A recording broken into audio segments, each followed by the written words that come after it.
namin ay panalangin para po sa inyong lahat. Let's pray. Yes, Lord, ang maraming Diyos na napakabuti. Sa oras po ito, Lord, ay kami po ay inupulit at pasalamat sa buhay ng aming ay ang aming mga tahanan na nagbigay ng kanilang dati simula kami, Panginoon, ng bata pa. Na sila naghihirap, O Lord, na sila po umiisip sila ng maaga at at doon ng gabi para, O Lord, ipakita ang pagkamahal at pag-aalaga sa amin. Salamat, O Lord, sa buhay ng mga nanay na narito ngayon, O Lord. Amin dalangin po, O Diyos, na patuloy din po palain, O Lord, ang buhay ng aming mga nanay, na kayo po ang magbigay sa kanila ng proteksyon at ng kalusugan at ilirin sila, Panginoon, sa anumang uri ng karamdaman at kalakasan po, O Lord, sa kanilang paggawa, sa pag-aasikaso sa mga luwain bahay, O Lord.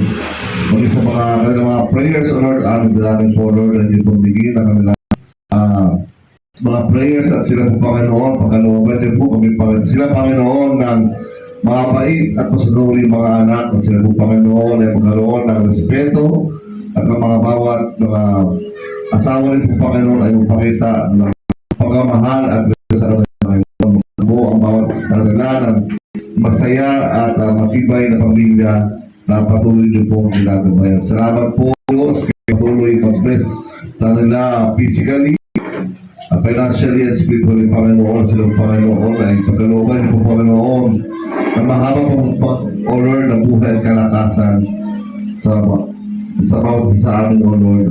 At sa mga bawat kanya-kanyang mga anak at pamilya, kayo patuloy at asawa, Panginoon, kayo patuloy, O Lord.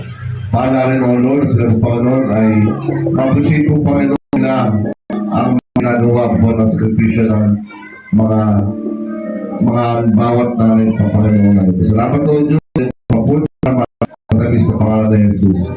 Amen. Happy Father's Day po. Para mga nanay.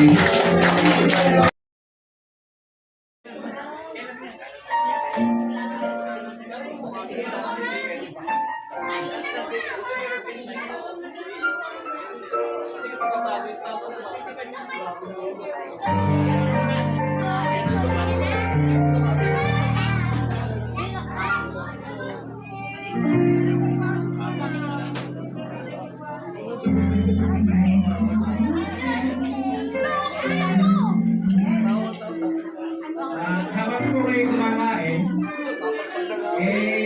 meron po ako sana